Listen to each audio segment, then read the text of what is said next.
Assalamualaikum, selamat sore pemirsa. Kabar Merah Putih edisi Jumat 12 Desember 2025 hadir menjumpai Anda. Saya Sita Paprika akan menemani Anda selama 1 jam ke depan. Dan pemirsa, inilah Kabar Merah Putih selengkapnya untuk Anda.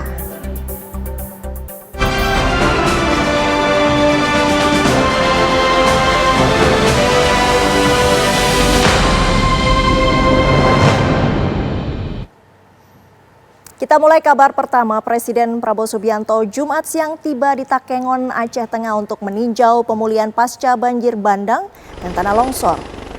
Presiden tiba dengan menggunakan helikopter yang mendarat di lapangan Musara Alun, Blangkolak.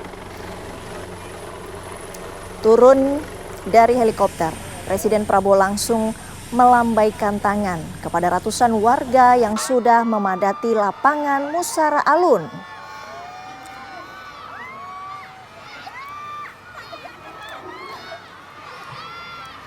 Usai menyapa warga, Presiden langsung menuju Masjid Al-Abrar untuk menunaikan ibadah sholat Jumat. Selanjutnya, Presiden mengunjungi posko pengungsian di Kecamatan Kabayakan, di mana di posko tersebut terdapat 500 pengungsi yang masih bertahan karena rumah mereka rusak.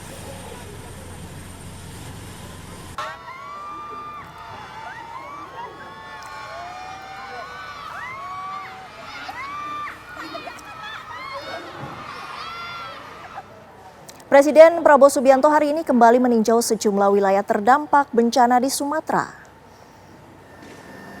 Presiden bertolak memakai helikopter dari Bandar Udara Kuala Namu, Deli Serdang, Sumatera Utara menuju Aceh Tamiang, Aceh.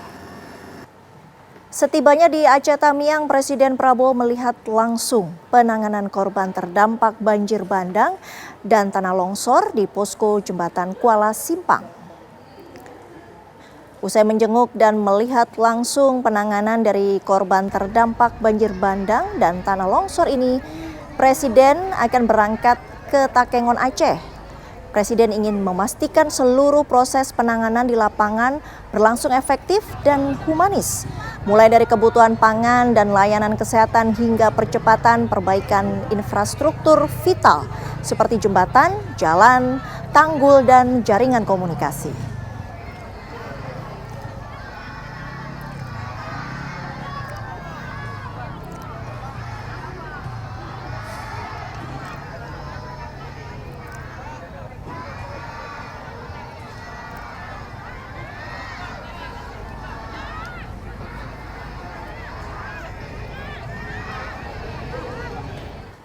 Di hadapan pengungsi, Presiden Prabowo Subianto berjanji akan terus memantau upaya perbaikan di Aceh Tamiang.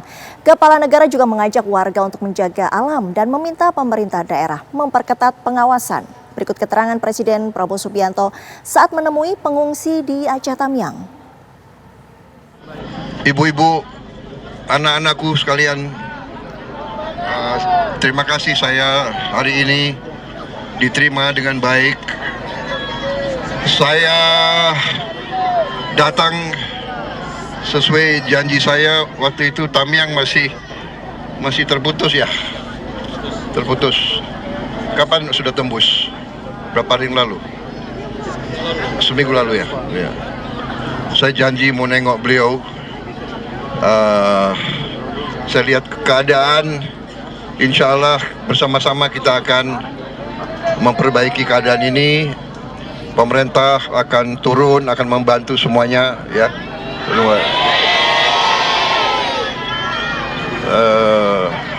Saya minta maaf kalau masih ada yang belum. Kita sedang bekerja keras. Mungkin listrik yang belum, ya.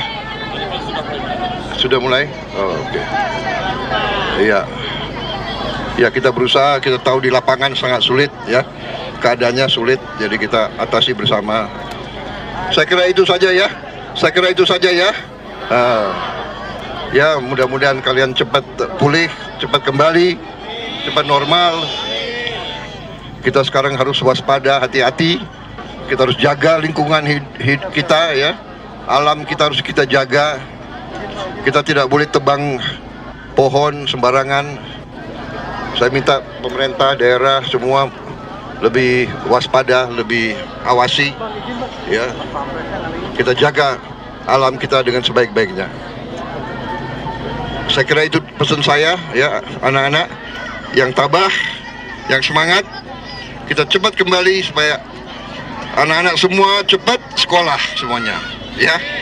Ya. Oke. Terima kasih. Ya. Terima kasih semuanya. Dan untuk memperbarui kabar dari kunjungan Presiden Prabowo ke Takengon, Aceh Tengah, kita bergabung dengan reporter TV One Haidir Azhar. Haidir, apa saja pesan-pesan Presiden kepada warga Takengon yang terdampak bencana? Ya, kita kabarkan kepada pemirsa bahwa tadi siang Presiden Republik Indonesia Prabowo Subianto telah tiba di pengungsian di Kebayakan di Kabupaten Aceh Tengah. Kepada pengungsi, Prabowo meminta agar bersabar, tenang dan tidak panik, serta pemerintah berjanji akan segera memperbaiki berbagai fasilitas dan juga akan memperbaiki rumah warga yang rusak. Sehingga harapan ini disampaikan kepada pengungsi agar tidak akan lama lagi pemerintah akan segera melakukan perbaikan baik itu di jalur transportasi umum ataupun jembatan akan segera diperbaiki. Kepada Presiden, warga para pengungsi juga tadi berharap sambil menangis mereka menyampaikan bagaimana kondisi mereka pasca bencana ini. Mereka berharap Presiden Prabowo menjadi harapan baru untuk menyelesaikan permasalahan bencana yang ada di Aceh Tengah ini. Azhar langsung dari Takengon, Aceh. Terima kasih. Tetap jaga kesehatan. Pemirsa, sebelumnya pada Jumat dini hari Presiden Prabowo Subianto tiba di Sumatera Utara usai lawatan dari Pakistan dan Rusia. Pesawat kepresidenan yang ditumpangi Presiden Prabowo mendarat di Bandara Kuala Namu Jumat pukul 2:50.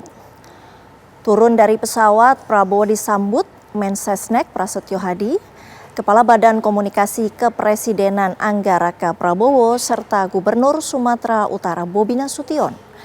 Kedatangan Presiden untuk mengetahui dan memimpin langsung penanganan korban banjir dan tanah longsor.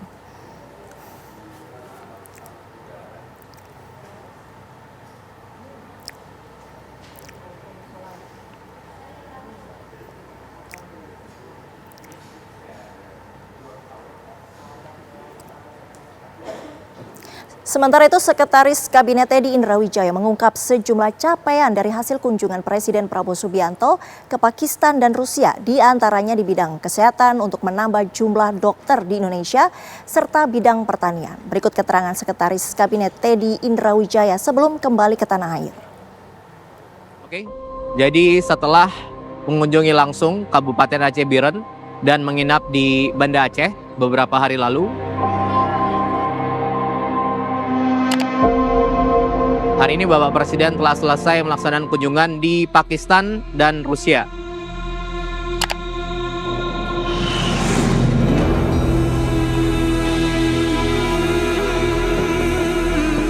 Di Islamabad, Bapak Presiden dijemput langsung oleh Presiden dan Perdana Menteri Pakistan, kemudian melaksanakan beberapa pertemuan penting, singkat dan penting.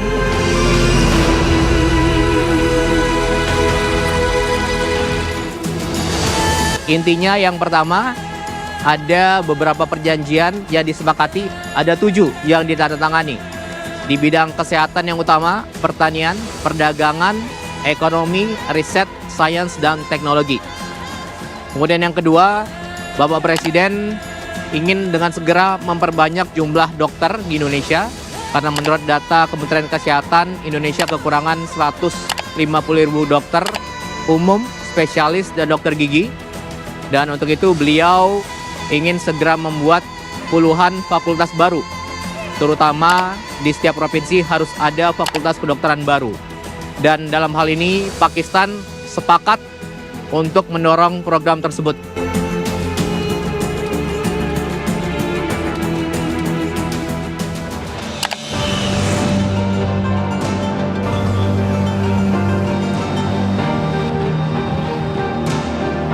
Kemudian yang kedua, di Rusia, Bapak Presiden bertemu langsung dengan Presiden Vladimir Putin. Pertemuan selama 3 jam. Intinya satu, Rusia ingin memperkuat kerjasama dengan Indonesia di bidang pertanian, riset, teknologi dan pertukaran transfer teknologi. Kemudian yang kedua, ada beberapa kesepakatan yang sangat penting yang diketahui oleh kedua pemimpin. Kemudian pertemuan baru saja selesai dan Bapak Presiden akan langsung kembali ke tanah air, penerbangan sekitar 13 jam dan juga akan langsung mengunjungi Aceh untuk ketiga kalinya serta Sumatera Utara dan Sumatera Barat. Terima kasih. Arus sungai kian rusak jalan kampung membuat distribusi bantuan terhambat, kabarnya usai jeda.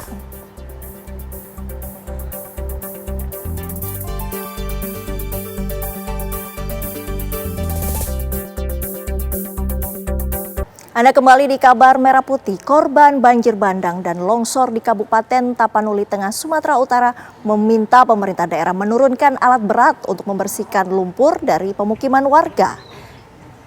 Seperti inilah kondisi permukiman warga di Kelurahan Bona Lumban, Kecamatan Tuka, Kabupaten Tapanuli Tengah, Sumatera Utara yang porak-poranda dihantam banjir bandang dan longsor.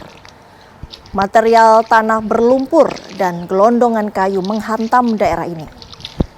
Tingginya lumpur mencapai 1 meter di pemukiman warga dan di dalam rumah membuat warga lelah membersihkannya secara manual. Warga berharap pemerintah daerah untuk menurunkan alat berat untuk membersihkan material tanah berlumpur dan kayu yang masih berserakan.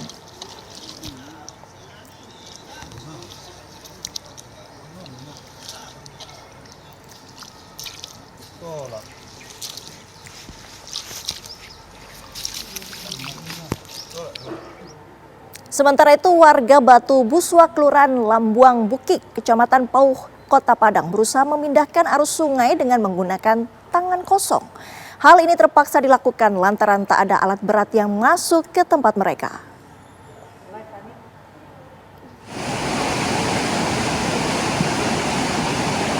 Inilah jembatan Batu Buswak Kapalokoto yang rusak berat pasca diterjang banjir bandang.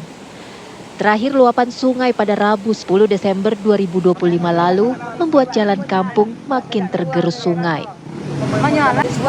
Sejak kejadian, warga berharap adanya bantuan alat berat dari pemerintah Kota Padang masuk ke kampung mereka untuk mengalihkan arus sungai. Hal ini agar arus sungai tak makin memutus akses masuk kampung. Namun hingga hari ini alat berat tersebut tak kunjung masuk. Warga pun berinisiatif bergotong royong berusaha memindahkan arus sungai yang deras dengan tangan kosong. Mereka berusaha mengangkat batu dan batang kayu untuk menghambat arus air.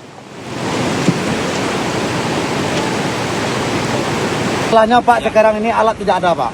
Alat itu katanya, beritanya ada 30 buah atau 25 buah. Tapi entah dari mana kita nggak tahu. Entah di mana ditaruh itu alat di mana. Tapi sekarang kemarin udah 2 minggu alat itu berdiri di sini, kita nggak tahu prosesnya, dari mana alatnya.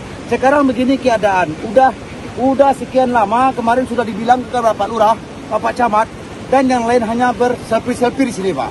Nggak ada tanggapannya yang mengambil sikap untuk menjalankan kepada jalur jembatan. Jalan dan jembatan di Batu Buswak ini merupakan satu-satunya akses ke kampung ini. Hari ini, kampung tersebut tak bisa lagi dimasuki kendaraan kecuali berjalan kaki. Hal ini membuat bantuan logistik untuk warga jadi terhambat. Dari Padang, Sumatera Barat, Wahyudi Agus, TV One mengabarkan.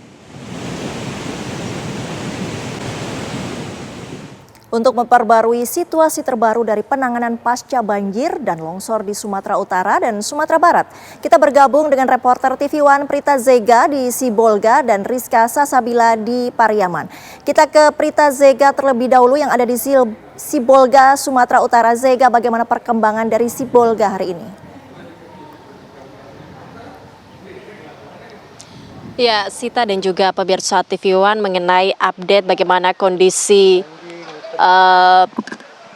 warga di Sibolga Utara saat ini, bahwa memang warga saat ini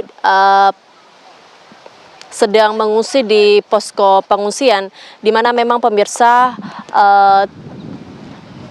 banyak sekali bantuan yang sudah diberikan oleh pemerintah juga oleh lembaga-lembaga dan juga oleh masyarakat-masyarakat. Seperti saat ini kami berada di Kampung Aek Parira, Kecamatan Sibolga Utara, Kota Sibolga, di mana seperti yang terlihat saat ini bahwa masih banyak timbunan dan puing-puing rumah warga, di mana memang pemirsa masih banyak juga warga-warga yang masih mencari-cari bagian rumah yang masih bisa diselamatkan begitu. Dan tadi pagi hingga sore hari ini juga terdapat petugas PDAM untuk memperbaiki saluran air bersih yang memang dimulai dari jalur Aek Parira, Kecamatan Sibolga Utara, Kota Sibolga saat ini. Inilah yang nampak di layar kaca Anda bahwa masih ada warga-warga juga yang masih mengais-ngais dan juga membersihkan rumah yang memang mungkin ada rumah yang tidak sepenuhnya runtuh ataupun tidak sepenuhnya hancur, sehingga warga-warga tersebut juga mulai membersihkan rumah-rumah tersebut, mengeluarkan lumpur-lumpur akibat material longsor yang terjadi pada 25 November 2025 kemarin. Seperti juga tadi bahwa aliran ataupun saluran air bersih ini dialirkan untuk 3 wilayah yang dimulai saat ini di jalur Aek Parira, Kecamatan Sibolga Utara, Kota Sibolga saat ini, pemirsa. Dan untuk posko pengungsian sendiri, pemirsa, di sini terdapat 2 di Aek Parira sendiri. Dan juga terdapat posko khusus bantuan di mana saat ini kondisi warga pun dalam kondisi baik-baik saja, di mana untuk pasokan bantuan dikatakan oleh para pengungsi bahwa sudah tercukupi, meskipun memang mereka masih mengharapkan apapun bantuan, mungkin bantuan pangan ataupun pakaian, obat-obatan dan lainnya masih terus akan ditampung di sini untuk disalurkan kepada banyak masyarakat. Dan juga kami informasikan, Sita dan juga pemirsa TV One, untuk hari ini sendiri bahwa cuaca untuk saat ini memang sedikit mendung, namun kalau dari pagi ini memang cuaca selama kami berada di Sibolga Utara ini berubah-berubah. Mungkin tadi pagi hari sempat ada gerimis, kemudian di siang hari sempat panas, dan saat ini mendung, pemirsa. Inilah yang kemudian ditakutkan oleh warga di sini. Biasanya kalau mendung seperti ini, pemirsa, akan terjadi hujan, dan ini yang dikhawatirkan oleh warga-warga yang berada di bawah kaki gunung ataupun di bawah perbukitan, karena masih trauma atas kejadian yang terjadi pada 25 November kemarin. Dan itu yang terus diharapkan kepada pemerintah. Mereka menyampaikan bahwa apa solusi dari pemerintah untuk mereka yang kehilangan rumah, untuk mereka yang rumahnya ini sudah rata dengan tanah. Mereka sangat mengharapkan solusi dari pemerintah, mungkin berupa bantuan rumah atau bantuan-bantuan lainnya untuk menghidupkan mereka setelah apa yang mereka alami pada tanggal 25 November hingga hari ini. Demikian, kembali ke Anda, Sita.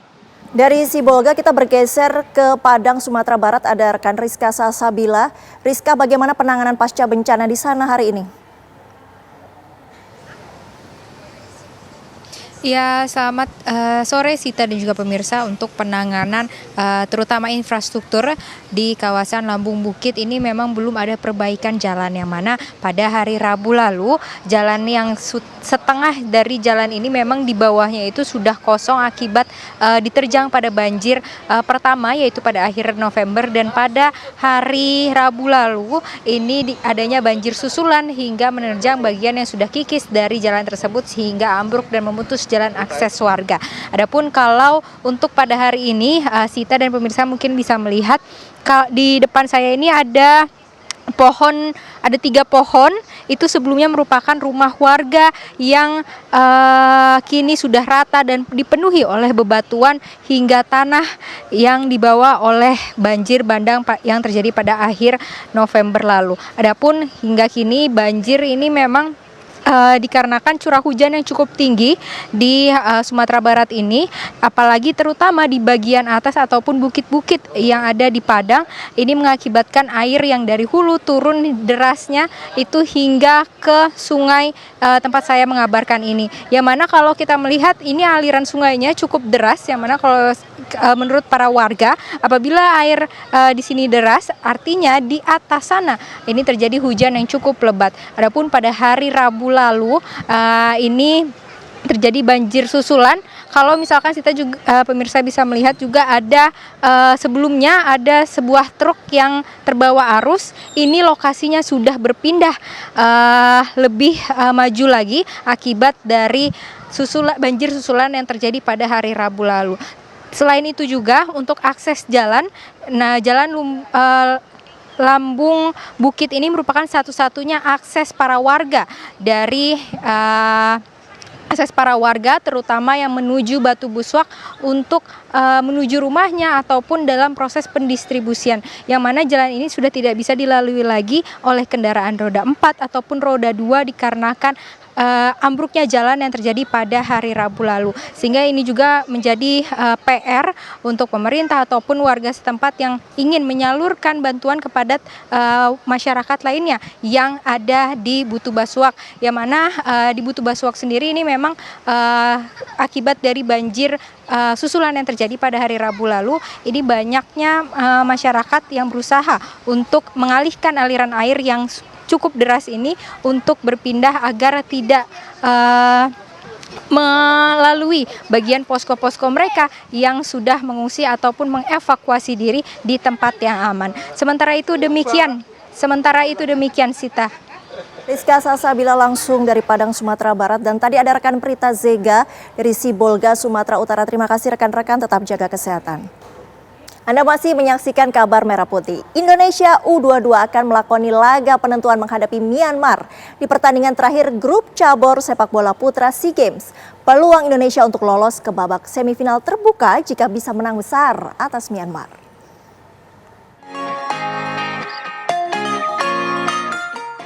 Laga hidup mati akan dilakoni Indonesia U22 di laga terakhir grup C menghadapi Myanmar.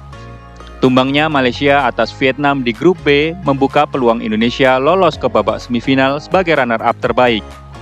Saat ini Malaysia masih memimpin posisi runner-up terbaik dengan koleksi 3 poin, dengan catatan 4 gol dan 3 kali kebobolan. Sementara Indonesia masih tanpa poin dengan catatan 1 kali kebobolan dan belum mencetak gol. Rafael Strike dan kawan-kawan bisa mengunci runner-up terbaik jika mampu menang atas Myanmar dengan selisih 3 gol atau menang dengan skor 5-3, 6-4, dan seterusnya. Namun, anak asuh Indra Syafri patut mewaspadai Myanmar yang juga mengincar 1 tiket lolos tersisa ke babak semifinal. Bedanya, Myanmar harus menang atas Indonesia dengan selisih 4 gol usai kalah 0-2 dari Filipina di laga sebelumnya.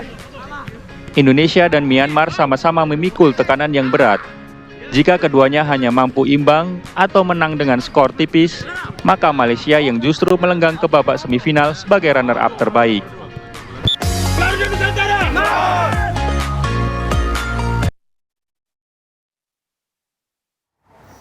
Kita ke informasi selanjutnya. Korlantas Polri bersama Jasara Harja menggelar persiapan dalam rangka menghadapi arus mudik Natal 2025 dan Tahun Baru 2026 yang sudah dekat. Persiapan dilakukan melakukan pengecekan di jalur puncak hingga jalan tol. Untuk pemberlakuan rekayasa yang diterapkan di jalur puncak yang mana Korlantas Polri bersama Jasara Harja menggelar persiapan menghadapi arus mudik Natal 2025 dan Tahun Baru 2026.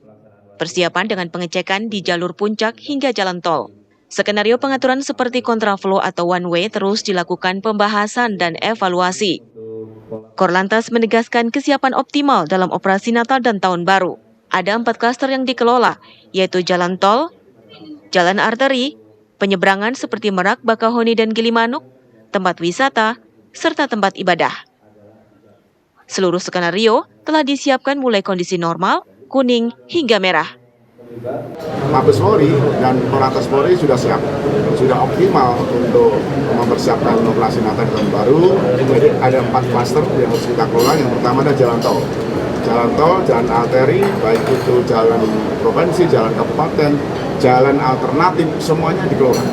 Yang kedua adalah tempat-tempat penyeberangan pelabuhan, Merak, Bakahuni, Gilimanuk. Ini kemarin saya sudah survei ke Merak, dan sudah kita siapkan skenario-skenario yang mungkin akan terjadi bangkitan arus dan cara bertindak yang harus kami lakukan. Baik itu kondisi normal, kondisi kuning, kondisi merah, ini sudah kita siapkan. Sedangkan Jasara Harja berkolaborasi dengan sejumlah pihak juga mengimbau kepada masyarakat untuk menaati rambu lalu lintas. Pihak Jasara Harja menyediakan 76 pos pelayanan terpadu sepanjang Jawa, Bali, Lampung, dan Sumatera Selatan, termasuk 29 kantor wilayah dan 67 kantor cabang. Dari Bogor, Jawa Barat, Eko Hadi, TV One mengabarkan. Sementara itu, jelang Natal dan Tahun Baru, Imigrasi Kelas 1 khusus TPI Bandara Soekarno-Hatta gelar apel kesiapan petugas. Hal ini untuk memastikan kelancaran pelayanan dan pengawasan penumpang dan warga negara asing.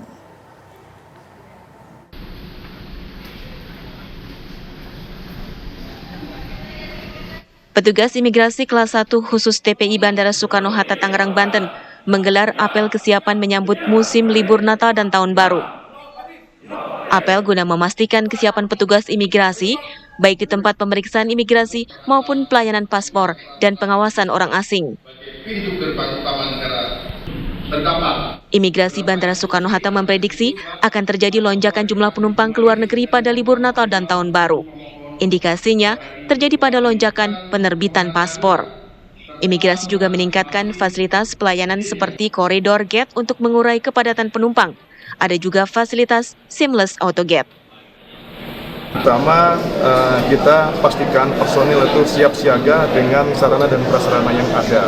Jadi masing-masing bidang kami berikan tugas dan tanggung jawab sebetulnya sama, tapi kita pastikan yang basic itu terlaksana, plus ketika mungkin nanti libur, kita pastikan di hari libur itu tetap ada pelayanan untuk emergency. Imigrasi Bandara Soekarno-Hatta memprediksi puncak arus libur Natal tahun 2025 dan Tahun Baru 2026 akan terjadi pada pekan depan, seiring libur sekolah dan cuti bersama. Dari Tangerang, Banten, Rusdi Muslim, TV One mengabarkan. Pemirsa, Bupati Berau Sri Juniarsi Mas hadir dalam acara peringatan Hari Hak Asasi Manusia Sedunia ke-77 yang diselenggarakan oleh Kementerian Hak Asasi Manusia di Tenis Indoor Senayan, Jakarta. Sri Juniarsi Mas berkomitmen untuk melakukan penguatan HAM di daerah. Kementerian Hak Asasi Manusia di bawah pimpinan Menteri Natalius Pigai menggelar peringatan Hari HAM Sedunia yang dihadiri beragam komunitas, mulai dari pengemudi ojol, mahasiswa, hingga para penyintas kasus pelanggaran HAM yang pernah menjadi perhatian publik.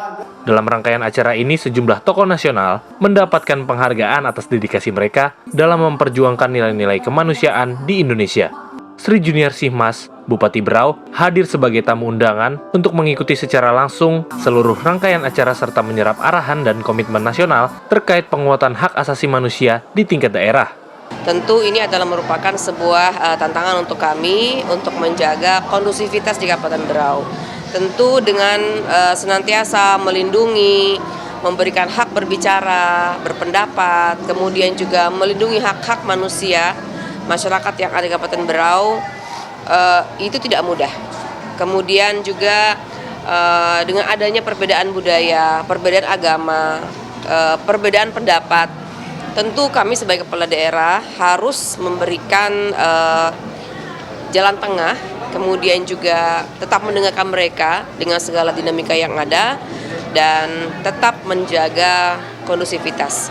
Artinya hak asasi manusia kami hargai, kemudian juga melindungi, menjaga, memberikan kebebasan berpendapat, menjalankan budayanya, menjalankan ibadahnya, kemudian juga segala sesuatu yang sifatnya untuk kebaikan kami sangat menerima, sehingganya mungkin ya Berau sampai saat ini kondusif lah. Karena seluruh bangsa, seluruh agama, seluruh budaya yang ada di Berau, tetap kami berikan ruang untuk menyampaikan pendapat dan melakukan aktivitas sesuai dengan komunitasnya masing-masing seperti itu. Melalui acara peringatan hak asasi manusia ini, Pemkab Berau akan terus konsisten dalam langkah-langkah konkret untuk memperkuat penghormatan, perlindungan, dan pemenuhan HAM di Kabupaten Berau. Dari Jakarta, tim TV One mengabarkan. Kita ke kabar lain, kegiatan panen udang faname dilakukan di kawasan budidaya Shrimp Estate Berkah di Desa Seiraya, Kecamatan Jelai, Kabupaten Sukamara. Kawasan ini menjadi salah satu sentra pengembangan udang faname yang terus dikembangkan masyarakat setempat. Gubernur Kalimantan Tengah Agus Tiar Sabran didampingi Bupati Sukamara Mas Duki bersama warga dan petani tambak bersama-sama melempar jala dan mengangkat udang dari kolam. Udang faname menjadi komoditas yang dinilai cocok untuk wilayah Kalimantan Tengah karena bernilai ekonomi menjanjikan. Sebanyak 400.000 ekor benih udang faname yang ditebar sebelumnya kini mulai dipanen dengan hasil mencapai sekitar 3 ton udang. Panen udang faname di Shrimp Estate Berkah merupakan hasil kegiatan produksi periode Februari hingga November 2025. Sementara itu, dalam rangka melestarikan benih ikan lokal serta rehabilitasi hutan dan lahan, pemerintah Provinsi Kalteng juga merangkai kegiatan ini dengan tabur benih atau restocking benih ikan lokal dan penanaman pohon di kawasan Embung Tempenek di Desa Seiraja, Kecamatan Jelai, Kabupaten Sukamara. Ketua Umum Kadin Indonesia Anindya Novian Bakri menghadiri gala dinner featuring the launch of Industry Hubs and Indonesia Economic Outlook yang digelar oleh InCham India Indonesia Chamber of Commerce di Hotel Sangrila Jakarta Pusat. Hadir pula Wakil Menteri Komdiji Nezar Patria serta Duta Besar India untuk Indonesia Sri Sandip Chakravorty. Acara ini menjadi simbol kolaborasi India dan Indonesia dalam berbagai bidang, membahas prospek kolaborasi ekonomi Indonesia dan India. Dalam pidatonya, Anindya Bakri menegaskan kerjasama perdagangan dan investasi antara Indonesia dan India akan terus ditingkatkan. Perdagangan antara Indonesia dan India telah terjalin selama ratusan tahun. Demografi kedua negara mirip dan keduanya menghadapi tantangan yang serupa dalam bidang ekonomi.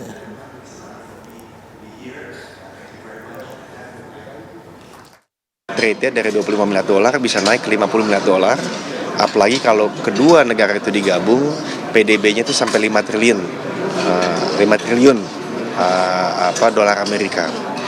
Nah, saya juga ngelihat diaspora India di Indonesia ini sudah berpuluh-puluh tahun, seperti beliau ini. Jadi saya melihat bahwa asimilasinya itu terjadi dengan baik.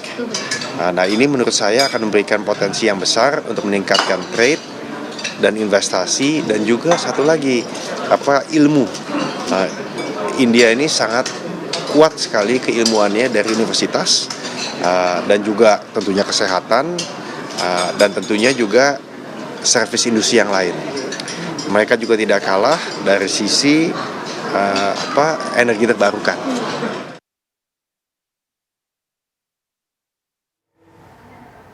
Wakil Presiden Gibran Rakabuming Raka Kamis sore mendatangi RSUD Koja menjenguk siswa dan guru yang menjadi korban kecelakaan mobil di SDN Kalibaru 01 Cilincing, Jakarta Utara.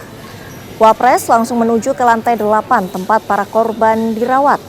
Kunjungan Gibran berlangsung cepat kurang dari 30 menit. Sebelumnya mobil menabrak puluhan siswa dan guru saat tengah apel di lapangan sekolah. Akibatnya 22 orang terluka.